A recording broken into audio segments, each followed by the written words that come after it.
You're listening to The Jacob Valk Show. He's breaking down the latest and greatest in sports as only he can. Follow him on Twitter at RealJacobValk. Here he is, Jacob Valk. Hello, sports fans! Welcome to another edition of the Jacob Valk Show. I am Jacob Valk, and there's a lot to get to today. New York Knicks stupidity, the Dallas Cowboys bringing in a replacement for Byron Jones. No, they didn't do that, but they did make a move at the cornerback position. I'm also going to give you another edition of the Trifecta, but I got to start with the Knicks. And it's amazing the cycle that they go through. And the fans, too. Hope, crushing failure. Hope, crushing failure. Hope, crushing failure. I heard so many Knicks fans saying that Leon Rose was going to be the savior. He's following the Warriors model. You know, Dolan's finally doing something right for a change, bringing in an outside voice in the mold of Bob Myers and Rob Pelinka. And this guy's really smart. He has connections all around the league, and he's going to lure big free agents here. Blah, blah, blah, more nonsense. What's the first big move that Leon Rose makes as Knicks president? Brings back Scott Perry as GM. I mean, the only way that this could be any worse is if it was Isaiah Thomas. You cannot bring back Scott Perry as GM. On the list of things that Leon Rose could do wrong, that's pretty close to the top. Now, Knicks fans will tell you that the master plan that was hatched last offseason was Steve Mills. Perry had nothing to do with it. And I'll tell you right now, they're full of it. They're deluding themselves. Scott Perry is just as responsible for the failures of the Knicks in the past year and a half as Steve Mills is. At the end of the day, Perry is GM. He deserves some blame too. You want to tell me Mills deserves more blame? That's fine. I understand that. But Perry has a hand in it too. I've been saying it for months that they're joined at the hip. You want to tell me that Perry's an experienced NBA executive and Rose needed a guy like him? He needed someone who was experienced as GM, there's no question, but not Scott Perry. Not someone already with the Knicks. Not someone who's responsible for getting them in this mess in the first place. I mean, this just symbolizes to me that this isn't the Warriors model. This is the Knicks model. First up, they were never following the Warriors model. Bob Myers, when he started in the Warriors front office, was not the head honcho. It was Larry Riley. Rob Pelinka, when he started with the Lakers, was not the head honcho. It was Magic Johnson. Leon Rose immediately comes in and is the head honcho. Dolan liked him because he had connections around the league and he wants stars. He wants the quick fix. This is the Knicks model. And it's gotten them in this mess. And they're just continuing it over and over again. You want to tell me that he brought in a respected capologist from the Cavs in Brock Aller. Okay, sure. I've heard nothing but good things about Aller. Seems like a smart guy. Anyone who can understand the NBA salary cap is much smarter than me. So, fine. Smart guy. But then he brings back the GM. That's what people are missing. This would be like Arturas Karnisovas bringing back Gar Forman or John Paxson as his GM. It's no different. There's a reason that Karnisovas went outside the organization. He knew he needed to distance himself from the failures of old.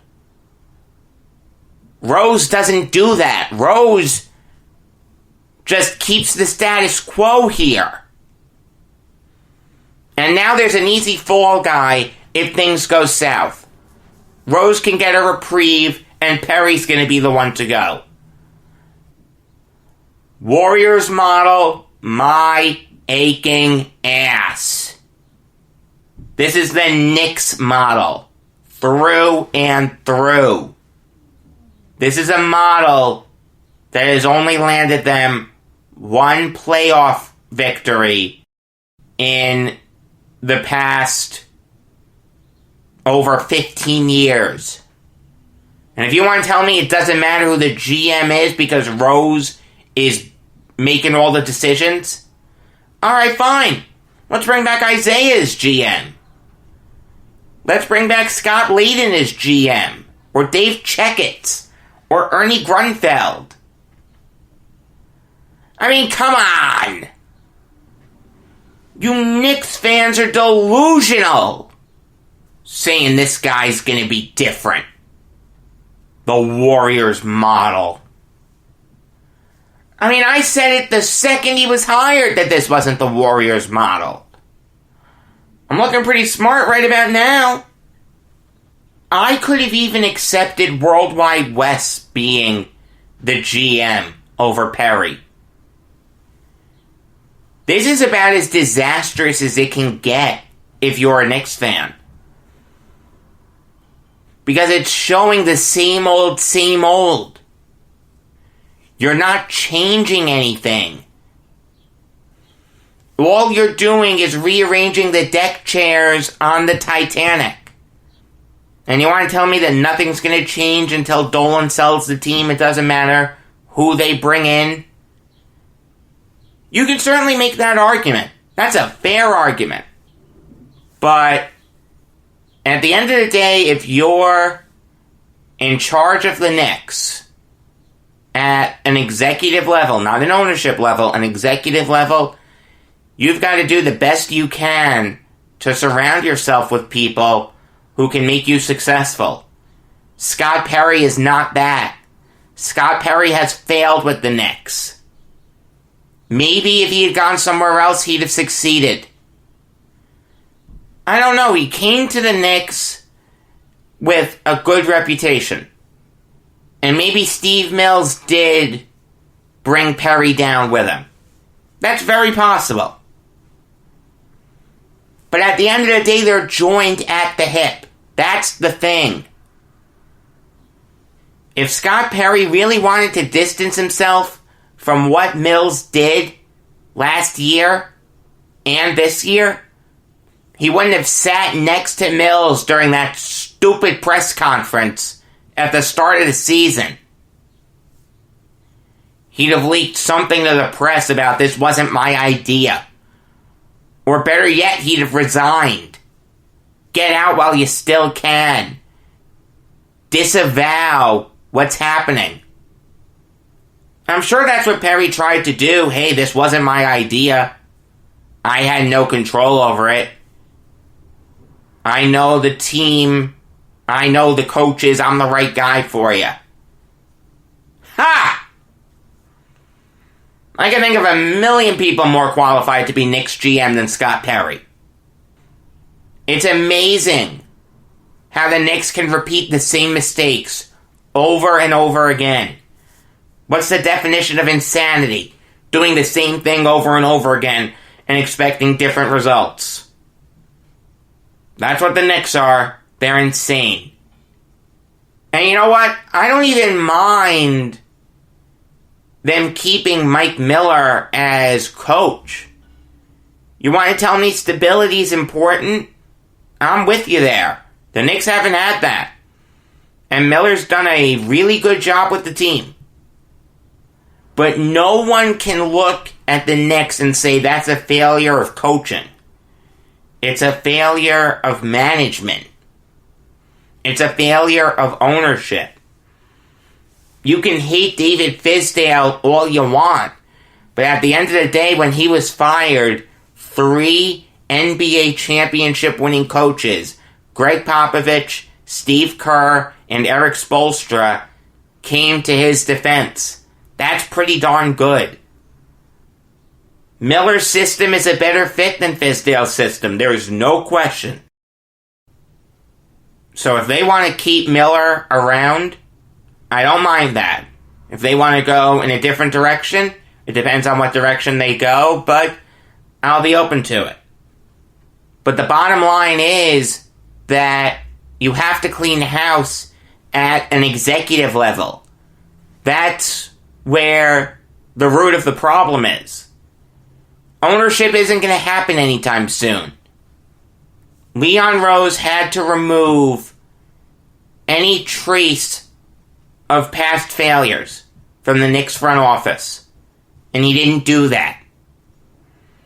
It's same old, same old. Typical Knicks. They will continue to fail if they keep making the same mistakes. It's just that simple. Follow the Nets model. It's a model that works. It got them Durant and Kyrie, the guys you wanted. Instead, you're going to fall back into your old ways and hope it works again. Like I said, the definition of insanity. Moving on now to the Cowboys, bringing in Daryl Worley. And I think that's a really smart move for them. Obviously, they needed cornerback help with Byron Jones leaving. Worley is not a replacement for Jones by any stretch, but he's a solid player.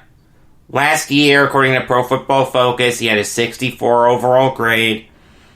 He's always been decent. He's never been great, but he's always been decent. And this is a Cowboys secondary that isn't bad. They still have Xavier Woods. They still have Chidobe Awuzie. They drafted Trayvon Diggs. They still have Jordan Lewis. Anthony Brown has talent. Darian Thompson has talent. While they'll obviously miss Byron Jones, bringing in Worley is a really smart move. The NFC East is going to be a dogfight between the Cowboys and the Eagles. Maybe the Giants and Redskins make a run at it also, but I think we're looking at either the Cowboys or the Eagles winning it. Alright, it is time for me to recap the Atlanta Falcons draft. The Falcons didn't have many holes entering this draft. They really only needed to beef up the defensive line and their corners. I know I said in the mock draft that something could happen with Grady Jarrett. I thought his contract was up at the end of this year. I was wrong. It's up at the end of 2022. So I was way off. I'm sorry about that. But regardless, they did need to beef up the defensive line. They knew they were going to decline Takk McKinley's option for a 5th year. So, like I said, they really needed to beef it up, and they needed to add corners. Desmond Trufant went to the Lions. They only had one good corner on their roster entering the draft, and that was Bill D. Ray Wilson. No one's going to be mistaken Bill D. Ray Wilson for Deion Sanders anytime soon. The Falcons really needed to draft multiple corners. Instead, they only drafted one in A.J. Terrell. I thought it was an egregious reach. I'm not going to go too far into it because I did it on Friday, but I really didn't like the pick. There were better corners available. I understand that I was lower on Terrell than most. Nick really liked him, but this guy has really bad ball skills. He's not good in run support. I don't like his football IQ. I also didn't think he played well at Clemson. His tape didn't jump out to me. Really, really bad pick for the Falcons, even though it filled a need for him. This isn't right position, wrong player. This is an egregious reach. They did make up for it in the second round by drafting Marlon Davidson. It's funny, ESPN had Terrell as the 51st best prospect in this draft. They had Davidson as the 52nd best prospect in the draft. I just thought that was kind of funny when I saw that. For whatever it's worth, I had Davidson as the 49th best prospect and Terrell as the 52nd best prospect. Davidson is a jack of all trades. He doesn't have a great frame. I'd like him to add some muscle. And he does have some durability concerns. But he's great against the run, great pass rushing skills, really athletic, tough player. I like Davidson a lot. I'm really excited to see what him and Grady Jarrett can do together. The Falcons hit a home run with that pick. Matt Hennessy made a ton of sense. That fit his range as a mid-third rounder. Alex Mack isn't getting any younger, and this is the last year of his deal coming up. Hennessy's a really good pass blocker, smart player. The tape really jumped out at you when you watched him play at Temple. He has a good frame. He does need to improve his run blocking, and I'd like him to be a little bit more of a mauler, but he's going to get the chance to learn from Alex Mack and Dirk Cutter. While Cutter wasn't a good head coach, he's a smart offensive coordinator. I think that the two of them can get Hennessy to the next level. That was a really, really smart pick. Then in the fourth round, their draft really went south. Michael Walker was a borderline undraftable prospect to me.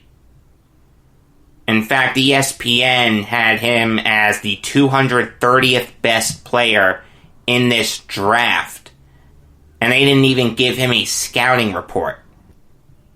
You want your linebackers to be physical. I understand that this isn't the NFL of old with no bone-crunching hits, but you've still got to be strong as a linebacker, and Walker isn't that strong. He's also not very athletic. He can't change directions very well. He's not great against the run. He's not even good against the run. He's not good against the pass. He profiled to me as a special teamer. You can find special teamers in undrafted free agency. If you wanted to draft him in the 7th round, I wouldn't have begrudged you too much, but in the 4th round, it was an egregious reach. And Jalen Hawkins wasn't even listed on ESPN's final big board. And they went up all the way to 306. And you know what? I agreed with him. He was definitely an undraftable free agent. Has no speed, no athleticism whatsoever, terrible hands, undisciplined. Yeah, he has a good frame, And I think he'll be a good special teamer. But why are the Falcons targeting special teamers in the 4th round? It would have made sense to add more corners. I even saw some Falcons fans calling for a wide receiver to play alongside Julio Jones and Mohamed Sanu. That would have made more sense than Hawkins.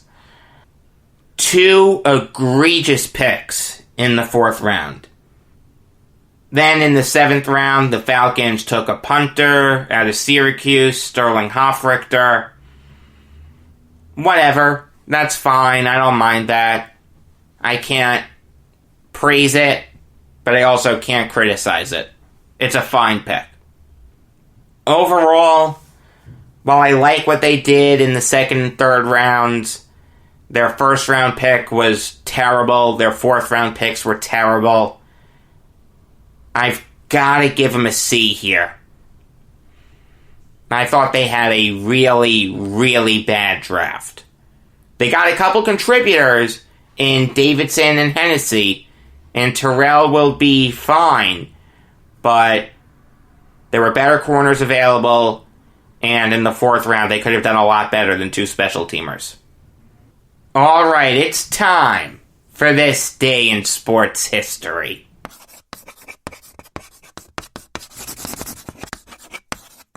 On this day in 1918, George Allen was born. It's okay if you don't know a lot about George Allen. You should know the name. One of the best coaches in Redskins history and Rams history. But it's okay if you don't know his backstory. I'll start his story when he was an assistant coach with the Chicago Bears. He was originally brought in just to provide scouting reports for his old team, the LA Rams. But George Halas was so impressed with Allen's intelligence that he was able to work his way up the coaching staff and eventually became defensive coordinator. It was there that he first showed his master motivational skills. Bill George and Doug Atkins, as great as they were, would have been a lot worse without George Allen. They're great players, are in the Hall of Fame for a reason, but George Allen helped them out a lot.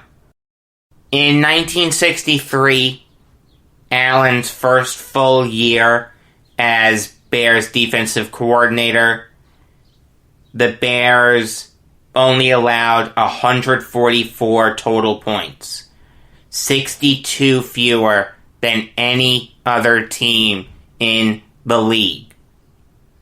They hosted the NFL championship game that year and beat the New York Giants 14-10. He was also given responsibility for the Bears' drafts and was a fantastic judge of talent as he drafted Mike Ditka, Gale Sayers, and Dick Butkus. When George Halas was rumored to be stepping down as Bears coach, everyone assumed that Allen would take over for him. But Halas never stepped down, and Allen had to look elsewhere to fulfill his head coaching ambitions. And he went to the LA Rams. At the time, they were a laughingstock. They had a great defensive line, the Fearsome Foursome, but from 1956 to 1966, they only had one winning season. Allen was able to whip these guys into shape really quickly, and in 66, the Rams went 8-6. In 1967, he won Coach of the Year, led the Rams to a division title, but they ended up losing in the conference championship to the Packers. '68, they went 10-3-1. They didn't make the playoffs, though. And the owner, Dan Reeves, almost fired Allen.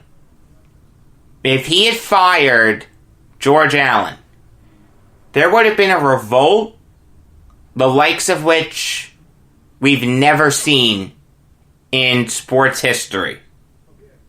Everyone on the Rams, from the quarterback, Roman Gabriel, to the defensive line, to players like Jack Party and Tom Mack and Irv Cross, would have revolted.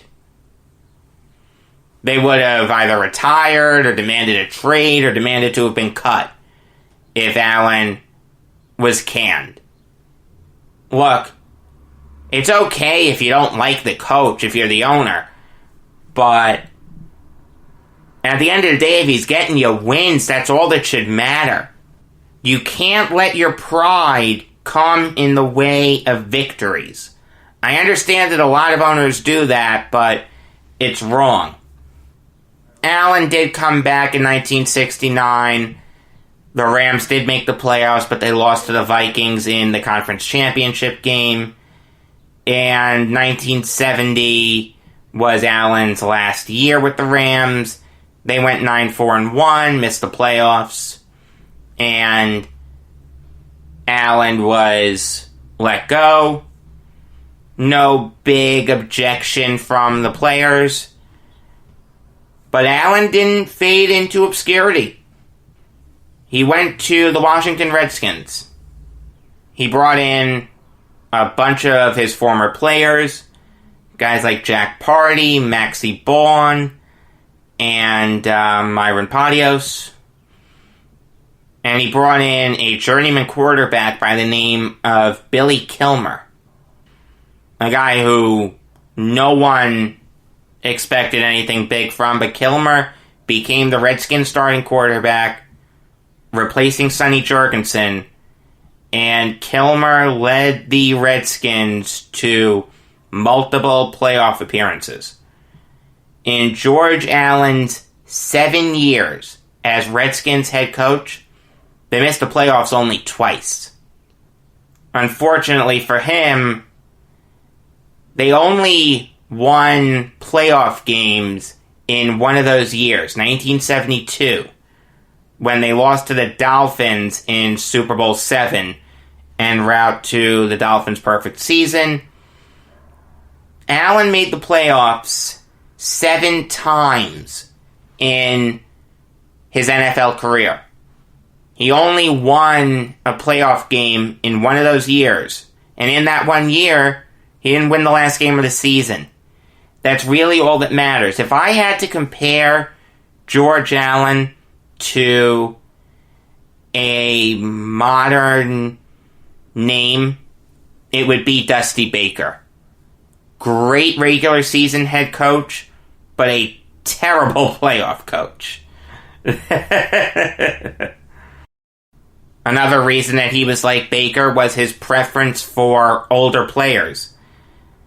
During Allen's first few years with the Redskins, their team was known as the Over the Hill Gang. They had a bunch of older players like Kilmer, Party, Padios, Richie Pettibone, John Wilbur, George Berman, Deron Talbert. A lot of those guys also played for the Rams. I mean, at the end of the day, it worked. The Redskins came close to winning that Super Bowl. They held the Dolphins to 14 points. Usually, if you hold the other team to 14 points, you should win that game. They were just only able to score 7. And a lot of coaches and executives like to bring in players from their former teams. So you can't begrudge Allen for that. It's just a shame that he wasn't able to exercise his playoff demons. Another great thing about Allen was his emphasis of special teams play. His first 2 special teams coordinators were Dick Vermeil and Marv Levy. Both of those guys made multiple Super Bowls, with Dick Vermeil winning Super Bowl 34 as head coach of the St. Louis Rams, with Kevin Dyson narrowly missing the end zone with his outstretched arm.